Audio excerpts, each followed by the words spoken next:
What's up, Whisper Nation? We are talking 6 fantasy football wide receivers that could potentially win your league. We like these guys so much, especially at their current ADP. And we're joined by a very special guest. Jay, the fantasy football plug, will be with us talking about a couple receivers he thinks can win your league. Johnny Game Time Hicks will be with us, of course. And you got Big Travy yourself here, or myself. And we will be talking all that and more right here on the Fantasy Whispers. Right here. That's right, boys. It's here. The long-awaited show where our guy, the fantasy football plug, Jay, is in the house. Jay, how the hell are you, man? Man, I'll tell you how the hell I am. Exhausted, bud. But man, I can't tell you how much I appreciate y'all having me, guys. I know I've been I don't want to say the word flaky, but let's just go ahead and just call it what it is. Hey, flaky's, it'd be different if you were making up these excuses, man. When we see some of the stuff you've been going through the last month, and we're like, dude, just tell us when you're able to come on. It's fine. We don't envy some of the situations you've had to go through, but when we're grinding and trying to get this done, that happens sometimes, right? Yeah. Yeah, it does, man. I appreciate you guys being so patient, though. Thank you very much for having me on. Who wouldn't want this guy right here with the flipping top hat? He's got Biggie in the background, the Darren Waller clean ass jersey there. He's rocking it. He's got the slash hat on there. Yeah. So yeah, you can't hate on that. Swag for days. Johnny Game Time Hicks, how you doing, my brother? I'm doing fantastic as always. Excited to be on this show with Jay. Excited to talk about these wide receivers because we got some good ones that you are definitely going to want to draft, and we're all excited about talking about them. In fact, when we were running this show or planning it, we kind of had to text each other and make sure we weren't stepping on each other's heels because we all kind of liked the players that we had chosen. So this is going to be a really fun episode, and we got some really great wide receivers, and I'm excited to be on with you two, man.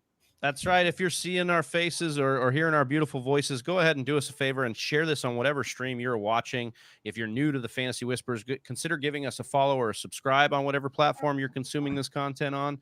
And head on over to thefantasywhispers.com. We've got all of our old podcasts, articles, everything you need is all up there, including the 2021 NFL Fantasy Football Draft Kit launched by the Fantasy Whispers and at an industry low, only $15. So head on over to thefantasywhispers.com, get your kit today. And of course, we're going to be talking those 6 wide receivers that are, basically league winning potential because based on their ADP, the swing that you could get, the ceiling that they could reach. But Johnny, Jay, I wanted to ask you guys first, and I'll start with you, Jay. Your dark horse wide receiver, maybe not somebody you put on this list, but somebody that's like kind of out of the realm of possibility here that could finish as the wide receiver 1 overall this year in fantasy football. And then I'll ask you that, Jay. Anybody come to mind? My dark horse. So let me ask you. So for a dark horse, do you mean anybody like say you have like a top 10 receiver, anybody within there, the top 20? Yeah, so I feel like it finished number Johnny one. Johnny asked the same thing, but I think it's anybody drafted outside the top 12. I think anybody outside the top 12 is not somebody we would be considering could be the number 1 overall wide receiver. And so this would be that dark horse, somebody just like a swing to go for it. Man, let's see. Somebody outside the top 12. Jamar Chase. I was just going to say Jamar Chase. I am so glad you picked him. I was thinking like who could be that swing and go for it. And that's exactly the kind of stuff you there. The fact that we've never seen this before where just a generational talent is now going to play with a generational talent who he played with in college in Joe Burrow. We saw Joe Burrow averaging 41 pass attempts last year. We saw the way that this offense just wants to spread the ball and throw it all day, and that defense is so bad. I love that pick, Jay. I think that's a fantastic dark horse pick. I know that he's going a little too rich for Johnny's blood, where we're drafting right now in ADP, but there's a reason that he's kind of going that high, and that's exactly right. I think his ceiling is something we haven't seen before. I will say that I have been known to say you should grab yourself one Jamar Chase this year. At least have a share of Jamar Chase. Make sure if you draft him, though, that he's more of your wide receiver 2, as opposed to being like, I think he's already going to be a wide receiver 1. Not saying I think Jay's wrong, because I do think that there's definitely that potential. It's just I am a little worried about his draft capital and actually returning that. But the ceiling is definitely there. I like that call. All right, well, Johnny, what about you? You have a dark horse for us? I do. Yes. As you alluded to, Travis, I was like, I'm not going to lie. I was going to say, I was about to say one of the players that was on this list that we're going to talk about today.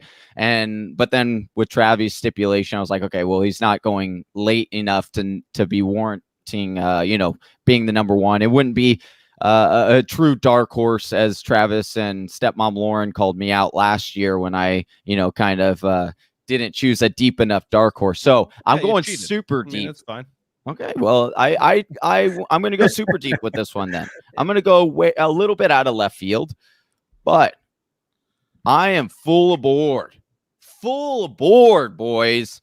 The Mike Williams hype train bandwagon, him getting the number one, the Michael Thomas role in that offense. He's a big bodied receiver. I think him being closer to the line of scrimmage when he catches balls and not having to constantly put his body in full and like a lot of contact or in vulnerable positions, I think that's going to tremendously help his value. It's going to help him stay healthy. And we've always said, like, the talent has always been there. It's the health. And so I think with them moving and him potentially getting a much bigger target share in this, I know a lot of people like Keenan Allen. I still do like Keenan Allen. But if I'm looking for a dark horse that, I'm taking super, super late in drafts that I do believe could return, top 12 or maybe that number one overall if all things go right, because he's a big guy. He's like 6'4", so he definitely has that red zone, radius to catch a lot of red zone targets.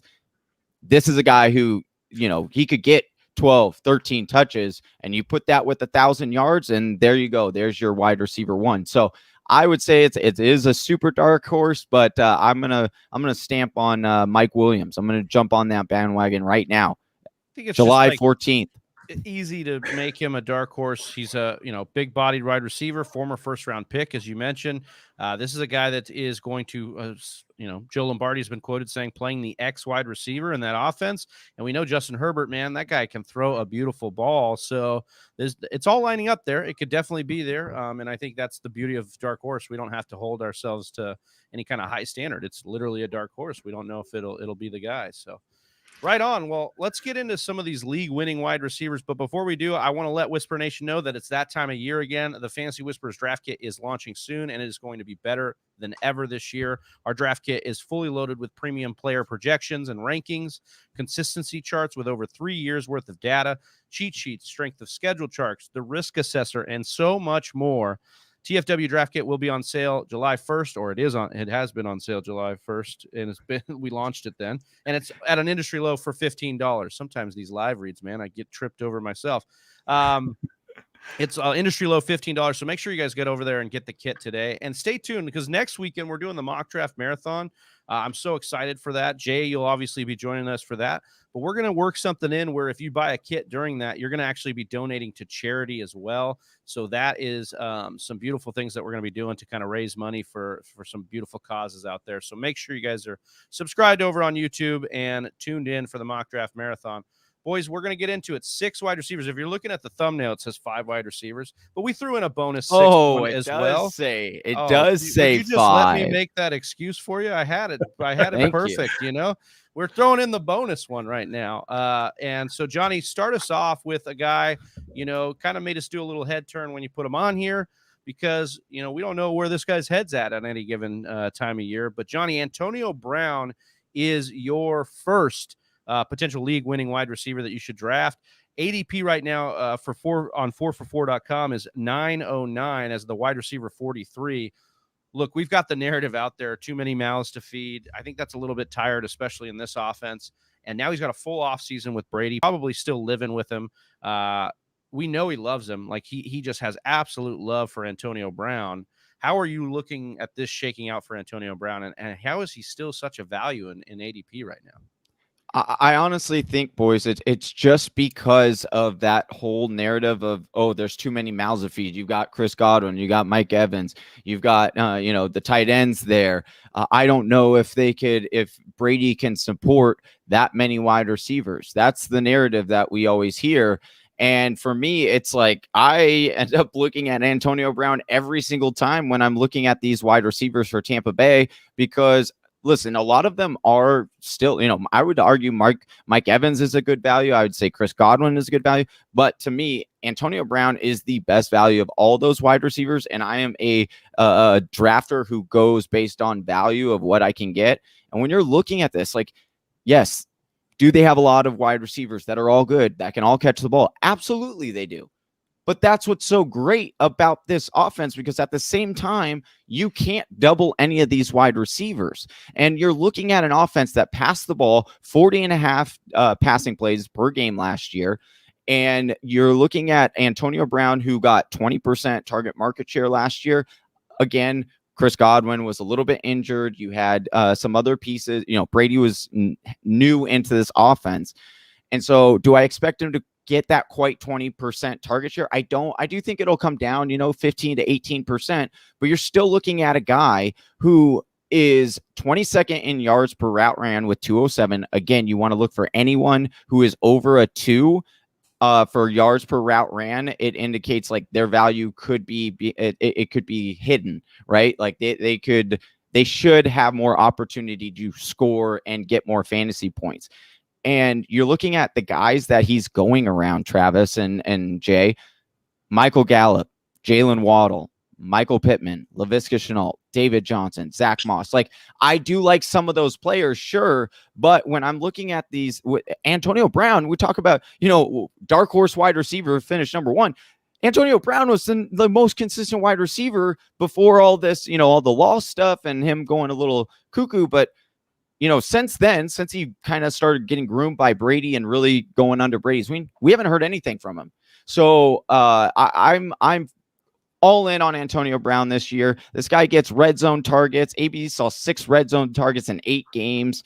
Like, sign me up. That's free value for me. Especially, look, he's going to be your wide receiver 4, wide receiver 5, maybe. Or maybe you go heavily on the running backs in the early, like you just stack your running backs, and you're getting a guy as your Antonio Brown as your wide receiver 3 that does have wide receiver 2 and wide receiver 1 upside on certain weeks. So sign me up for that draft. Wide receiver 43. That's absolutely ridiculous. Yeah, big fan of what Antonio Brown's ceiling is, because, as you said, a couple things check the box here. He's been a top 5 wide receiver already before in his career, and now the ball is being thrown to him by a GOAT in Tom Brady. So both those things mean that he is going to be a guy that can hit that high ceiling for you, and why not take him where you're taking him as a wide receiver 43? Now, Jay, look, we asked you to give us a couple guys here, and we had to tell you, look, this is a wide receiver show, so you can't put Darren Waller here, even though he's basically a wide receiver in a tight end's body. But we know we know you love some guys here, and it starts with Michael Thomas. And honestly, Jay, the more I look at it, the more I'm drafting him in fantasy mock drafts this year. I'll probably be drafting a ton of him next weekend in the mock draft marathon. I'm sure you will be too. Some of the narratives that are out there, Jay, is the quarterback situation. This is going to be our first full year without Breeze. Are we concerned that the offense takes a step back, and will it regress? And if it does that really affect Michael Thomas? I would argue maybe not, because he's just going to be grandfathered into so much volume. What say you, Jay? Yeah. A lot of people are, first off, thank you. A lot of people are saying that, the offense is going to take a step back, which, I'm Houdat Nation. I'm a huge Saints fan. I hate to admit it, but I mean, without Drew Brees, things do change. However, Drew Brees can spread the ball everywhere.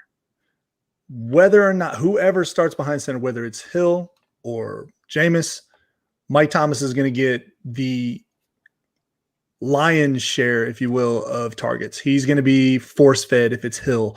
They're not going to be able to, really they're not going to be able to double cover Mike Thomas because they're going to be watching for Hill to run the ball if he ends up being under center. And then you got Jameis, who throws those YOLO balls that I cannot stop talking about. He will air it out. So Mike Thomas is going to be receiving tons of targets, so to speak. And with Mike Thomas, the way that he plays, he's going to be catching a ton of them too. I don't care. Everybody calls him, slant boy, whatever.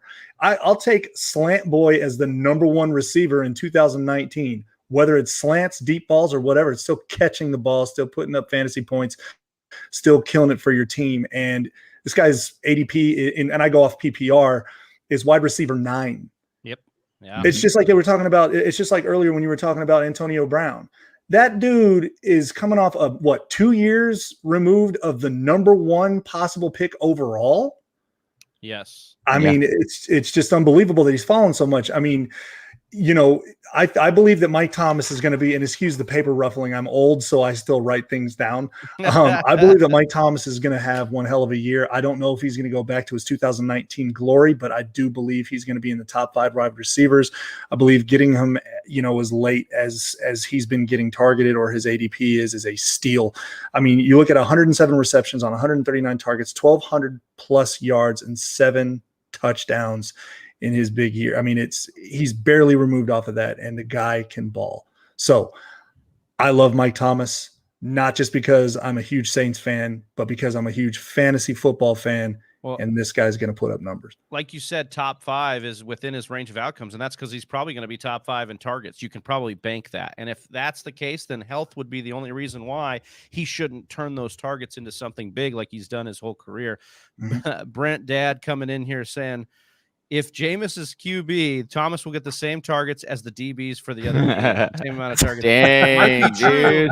But even if he threw 30 picks, he threw 30 touchdowns as well. Yeah. So there's still upside, even if he is a guy that continues to be a turnover machine, which he's done in his career.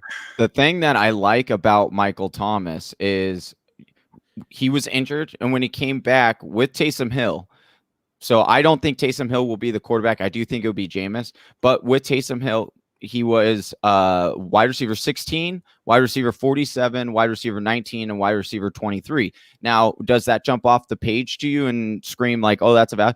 But that, again, that was Taysom Hill, and you saw that rapport building. And Michael Thomas high ankle sprain, too. Right, exactly. That's the important thing is he was coming off of that high ankle sprain, which bothers a lot of wide receivers as they're cutting, especially talk about slant boy. What do you got to do? You got to plant and then go, and you're going to struggle with that if your ankle isn't 100%.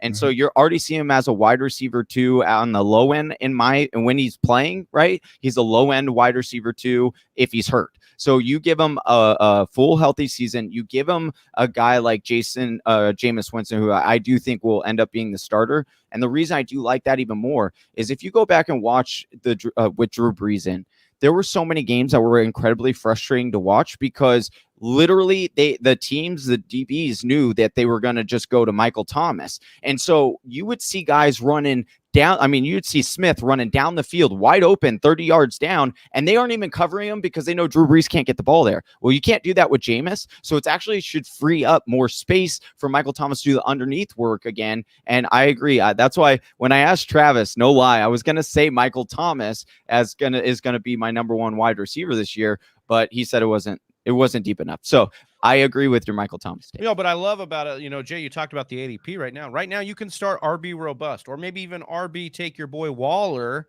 that we're talking about because you want to take. Well, I mean, it's a fair assessment. Maybe you take Kelsey or Waller right in the second, and then you slam Michael Thomas the next round, especially in PPR. That's a hell of a start for a guy that's going to just soak up a ton of targets. So Michael Thomas is somebody to definitely keep an eye on and buy the dip on. I want to talk about a guy that I think is going a little bit later than the guys we've talked about here, or actually later than Michael Thomas, and that's Chase Claypool. And, I got to give JJ Zacharyson a lot of credit for what I'm about to say. Obviously, he had the stat here, and he talked about sometimes you just have to look at a physical big wide receiver and see that he's an alpha prototype and draft that guy because he just looks the part. The eye test passes, right? And that's where I'm at with Chase Claypool now after looking at it. Per JJ Zacharyson, as I just said, since the late 90s, only Randy Moss, Tyreek Hill, Mike Evans, Calvin Ridley, OBJ, Mike Williams, and Chase Claypool have had double-digit touchdowns in their rookie season. He had 31 deep ball targets last year, guys. That was third among wide receivers. He averaged 13.4 fantasy points per game in PPR, and that was despite only having a 64% snap share. So the idea was that Tomlin was actually even quoted saying, I want to avoid the rookie wall, so I'm actually going to keep, Chase Claypool off the field a little bit more. Don't let him, get burnt out. I want to actually make him earn his snaps, which is idiotic in my opinion, but I'm not a head coach, a Super Bowl winning head coach at that. But if your guy's good, you put him on the field. Like, let's go.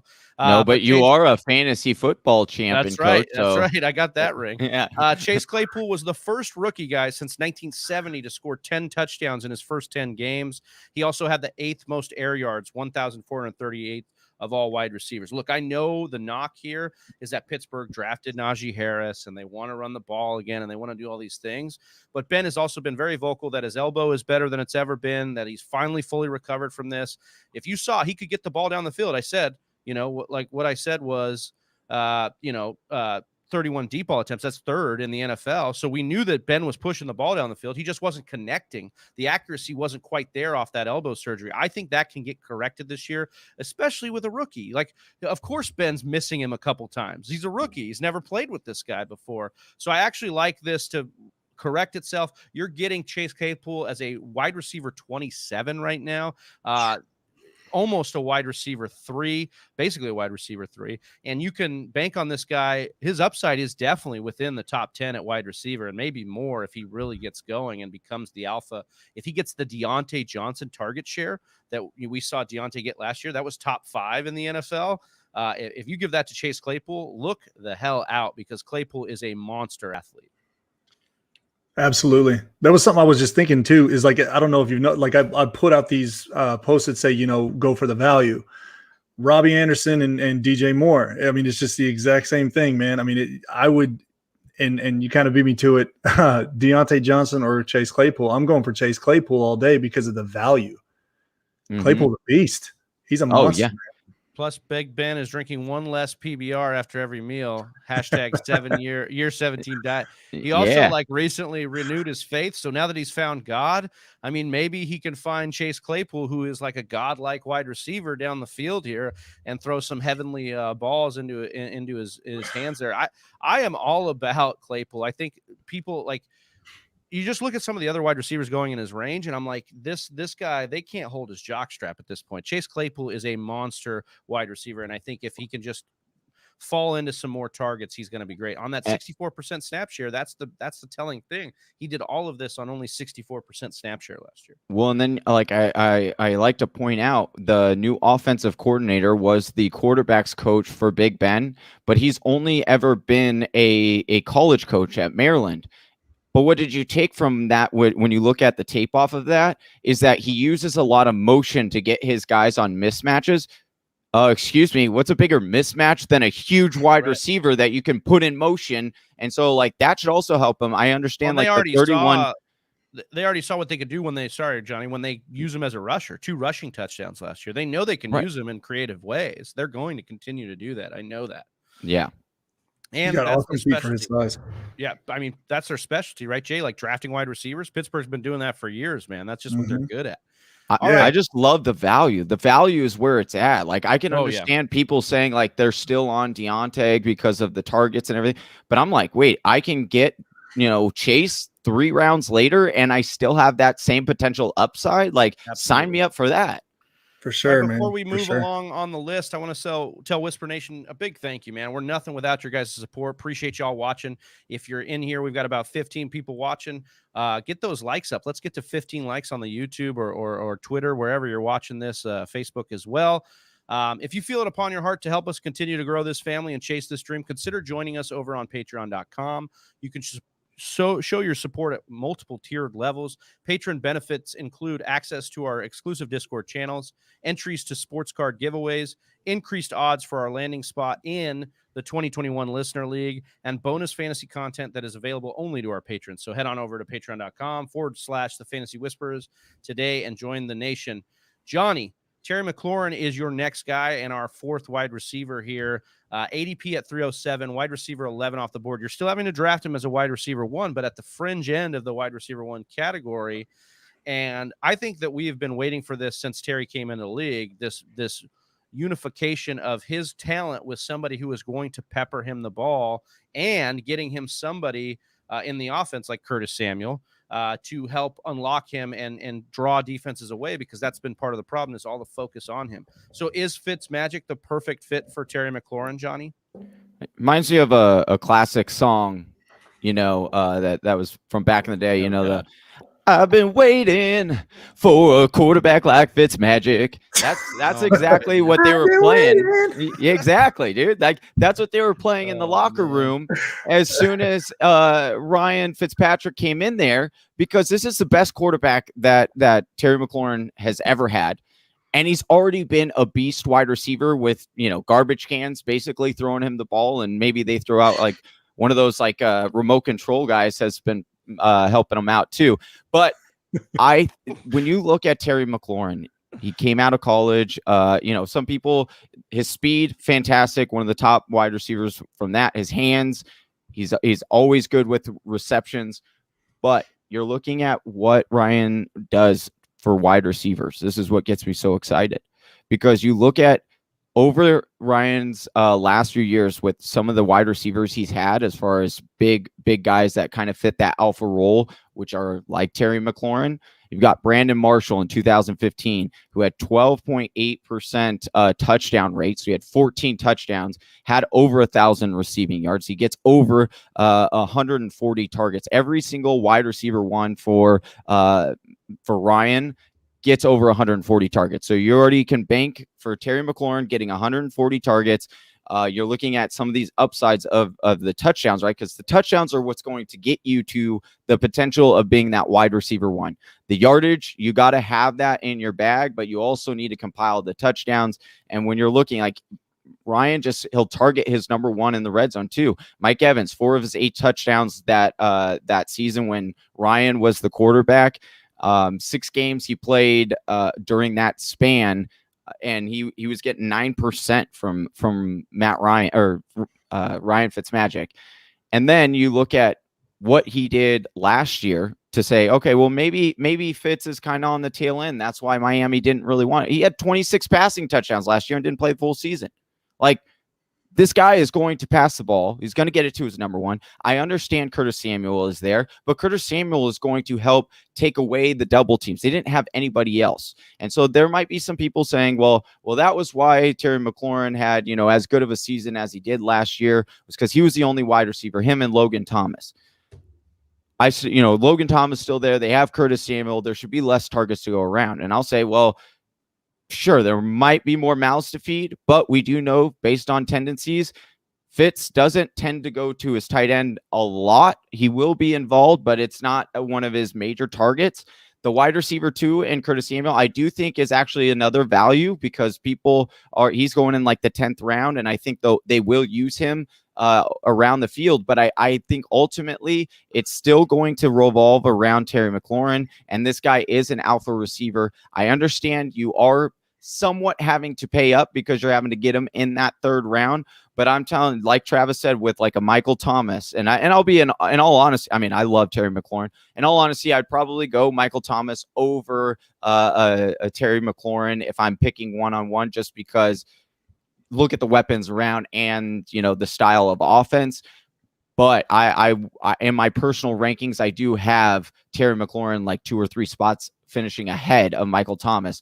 So I just think if you're starting out a team and you're going, running back, and you need a number one wide receiver, or, maybe you, like we said, we brought up taking Darren Waller or Travis Kelce in the 2nd round, which I think is a great idea. And you're grabbing a running back in the 1st round, your wide receiver one could be Terry McLaurin, and you could be set and lock it in because he is going to be good and he will be consistent with Ryan as the quarterback. That was the other problem last year. He was very inconsistent, and I don't see that happening again this year.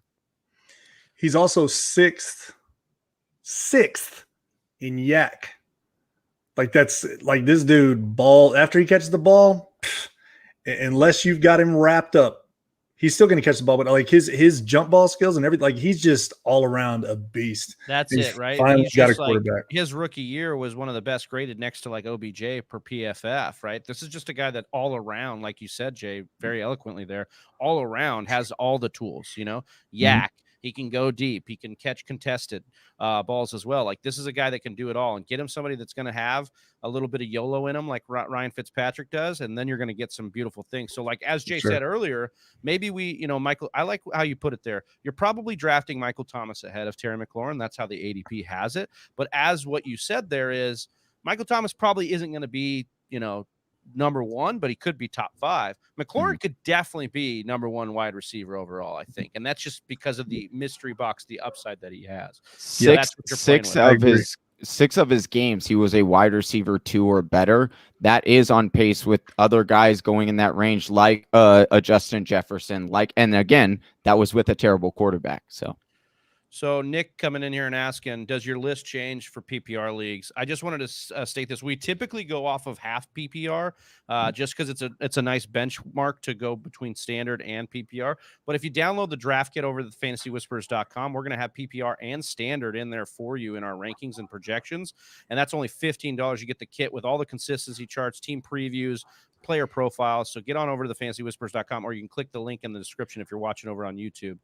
Get that kit there. And I have it up right now, Travis, just real quick, so I can just mention it, that I have Terry McLaurin having 109 receptions, and I have Michael Thomas having 104. So a difference of 5 receptions. So realistically, that wouldn't make a huge difference either for me.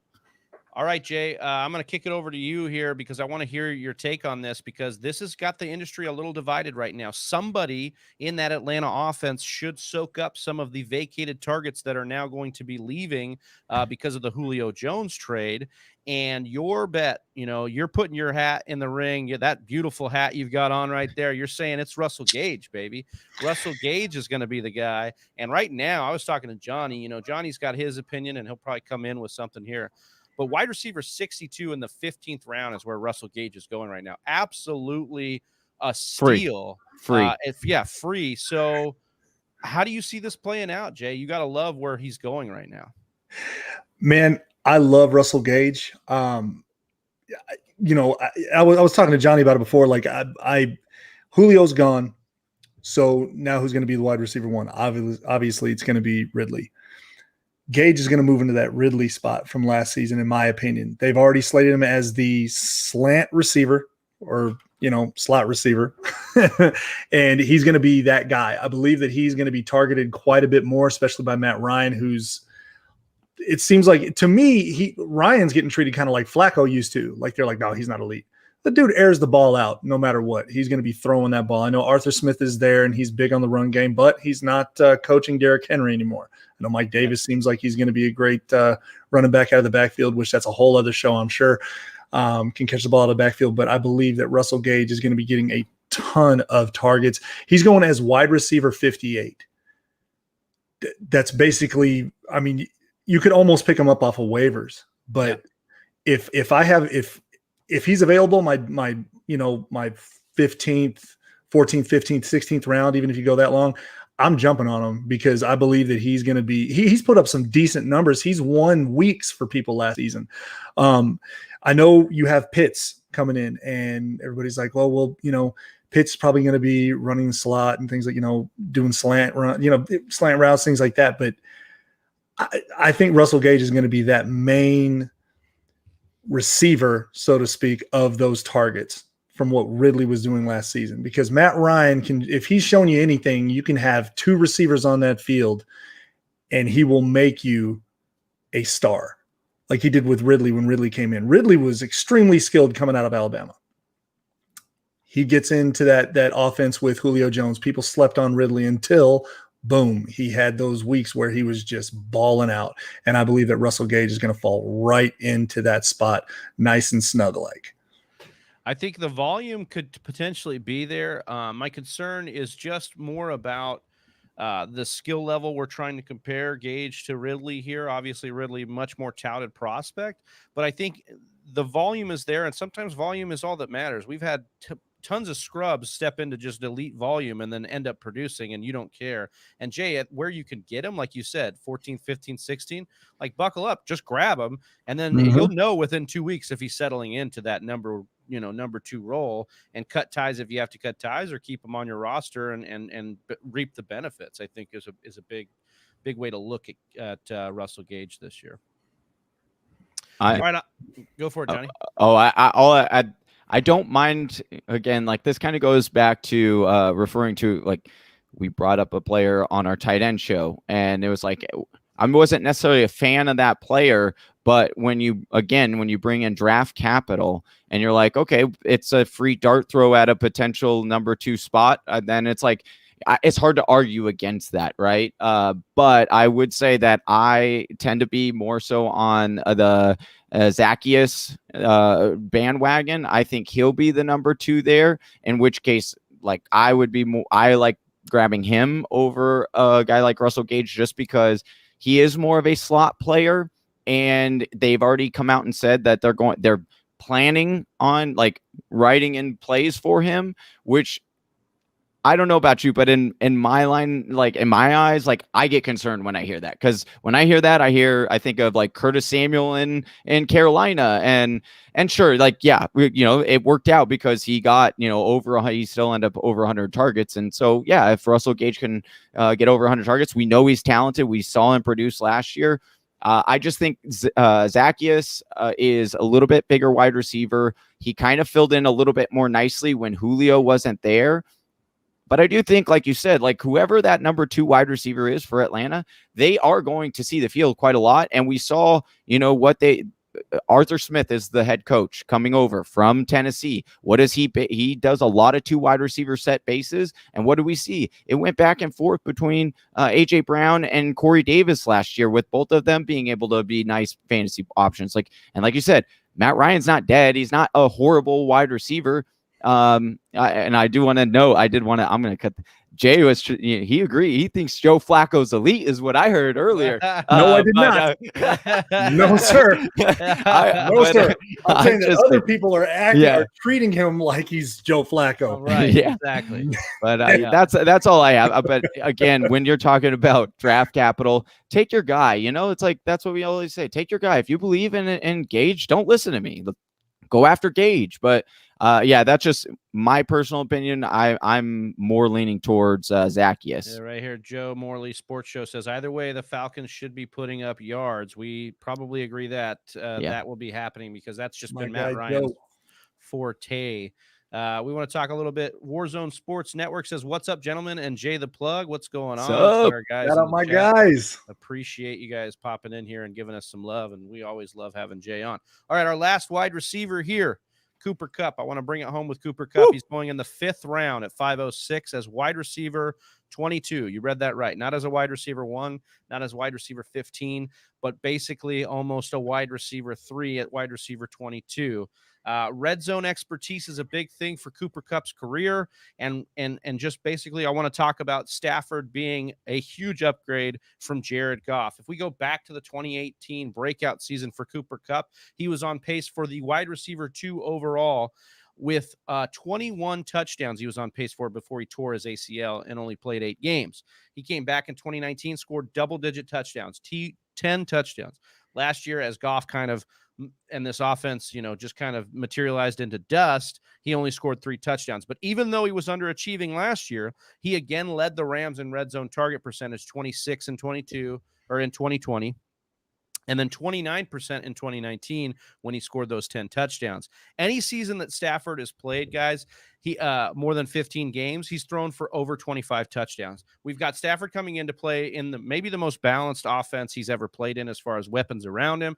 Probably, and I'm just going to say it, the best offensive coordinator and offensive mind he's played under, Stafford will now have in Sean McVay. And so for me, there's just a situation here where we need to look at what Stafford's going to be capable of. We need to look at what Cooper Kupp has done in the red zone and not just think that it's this unbelievable connection with Goff. McVay has said on record before how good Cooper Kupp is, how smart he is, how he can play every wide receiver position in that offense, how he has been telling quarterbacks and other wide receivers where to line up, what to do, what the defense is going to do. He's basically the quarterback of the offense from the wide receiver position. A lot of times he's been for them. And I think that they scheme him to get open in the red zone. There's no doubt that I think that McVay loves having Cooper Kupp in the red zone, and he's going to reiterate that to Stafford this year. And just for that puff piece, I watched Stafford throw a dime in camp to Cooper Kupp in the back of the end zone over Jalen Ramsey that was just beautiful. And, Ramsey's over there trying to say he was out of bounds, and you could just see that Cooper Kupp just torched him. And I love to see stuff like that because it's just the chemistry is the knock on right now with Kupp. Otherwise, we should be smashing him at that ADP, but the chemistry's been the knock. I think it's going to be fine, as if we haven't seen Stafford throw to Golden Tate a ton, who is another slot receiver, and Cooper Kupp is just going to feast in this offense with big touchdown upside from the slot position. I was able to grab Cooper Kupp, boys, in the Scott Fish Bowl super late as my wide receiver 2. So really excited about that. But speaking of that, the guy I also as my wide receiver 3 is Courtland Sutton. So boys, I want to toss this to you. We have Mike on the Mike Sports Podcast here asking Cooper Kupp or Courtland Sutton. I'll take this one. All right. Well, Mike, if anybody knows Mike, he's one of my close buddies with Warzone. I'm with Warzone. They brought me in, and I love those guys. But Mike is not, and I'm just doing this because I'm talking trash. He's not great at fantasy football, but he loves to think. No, I'm going Cooper Kupp. Honestly, Cooper Kupp after the catch is incredible. He's so fast, and when he gets the ball in his hands, he is a magician. I love the way he plays, like exactly what you were talking about, how Ramsey got just mutilated on that play. It was just a beautiful thing. Cooper Kupp has great hands. He's got quick feet. He runs routes incredibly. He's just everything what the Rams wanted him to be and more. Courtland Sutton, however, a great wide receiver, has who? Drew Lock, Teddy Bridgewater, which, look, thank you so much, Teddy B, for the 6 wins while Breeze was hurt. Okay. He's just not that guy.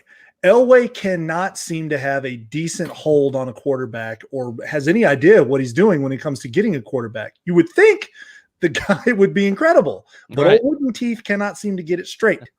So if I'm going for any just to go on to another, if I'm going for any Broncos wide receiver, I'm going for Jerry Jeudy. I understand everybody's like, oh, that's crazy, but this dude has some of the best route. Like he's like Keenan Allen. Keenan Allen constantly gets peppered because Keenan Allen is incredible at running routes. Devontae Adams is incredible at running routes. Aaron Rodgers can put the ball anywhere, but he doesn't get to do that with receivers who don't get open. Just like you don't have a guy who can hit anyone like Drew Lock or Teddy B when they run all over the place. Jerry Jeudy is the closest thing that you're going to find on that Broncos offense that is going to be worth drafting in the receiver, as far as I'm concerned. It's my humble opinion because he can run routes and he can get to where the ball's supposed to be. We put out a video yesterday on Jerry Jeudy. Definitely agree, coming around on him a lot. I do think that he, because of draft value, is a very nice player to go after. Well, I do think he's like QB proof, right, Johnny? Like he got 100 targets last year with a mix of quarterbacks, and then if he comes in, that's the prototypical quarterback you want with a Jerry Jeudy, an accurate intermediate guy who's just going to pepper him with targets. Mm-hmm. So Jeudy to me is a smash at ADP, and yeah, if you want to invest in the talent, you could definitely invest in Sutton. Sutton is a alpha wide receiver. You love to invest in guys that look good. That's fine. I just don't know we're going to have the chemistry available with him all year long that's going to make him a guy that's going to dominate target share when you've got a Jerry Jeudy lining up next to him. I just think, I think that for me, when it comes to Courtland and or Sutton and Kupp, Kupp to me has potential to be a top 10 wide receiver, top 12 wide receiver finish, where Sutton to me is more of, top 20, top 24 type of finish because of, like Jay said, the quarterback situation. Mm-hmm. And then I just like draft value. So that's why I'm coming more around on Jerry Jeudy over Sutton. But Sutton, we can't forget how good Sutton is. Like, this guy is an alpha wide receiver that was drafted early. And he had that chemistry at least with Drew Lock. And that was what made him so good with Drew Lock, is because obviously we know Drew Lock's completely he's horribly inaccurate. But Sutton has such a wide range of ability to catch the ball, catch radius, that it was fine. He made it work. And so I just think that he is going to be really good, but Jerry Jeudy is going to take a lot of targets away as well. And it just comes down to that quarterback position. One more thing too. How many games did Sutton play in 2020? 1. Yeah. I'm not saying I hate the term injury prone or anything, but he's coming off an injury. That's a whole year without having anything to do with any of the quarterbacks there besides that one game. Injury prone versus like saying, hey, he's fresh off an injury are two different things. Yeah. You could say a guy's injuries prone, or you could say, look, he got injured and now we have to really take that into account. And back to Kupp, that's Kupp's situation too. He's only 1 year removed from that knee surgery. So imagine what he could do with a whole other year under his legs too. So like, that's something else you got to take into account as well. Jay, we did it, man. We talked 6 wide receivers. We even gave some bonus Denver wide receiver talk there. Yeah, got a little passionate there. Sorry. Can you let Whisper Nation know what you're working on lately and where they can find you and what you're interested in and what you got going on? What's going on in Jay's world? Oh man. I just working on the interviews that I do. Like I said, I'm with Warzone Sports Network, working on some stuff with them. The Pace League weekly show that Clock Management and I are doing about the league that we started, the charity league. Hopefully getting you guys in there next season. Got 14 teams right now. We've got, guys like Darren Waller, T-Pain, the Michael F. Florio from NFL Network, as well as Marcus Grant from NFL Network. We're just working on Hugh Jackson, of course, which that guy is an unbelievable person. He just donated $1,000 to the league for, whomever wins. He's very, very dedicated and positive that he's going to win it. So he's basically just that's pretty good. And I've got my YouTube channel.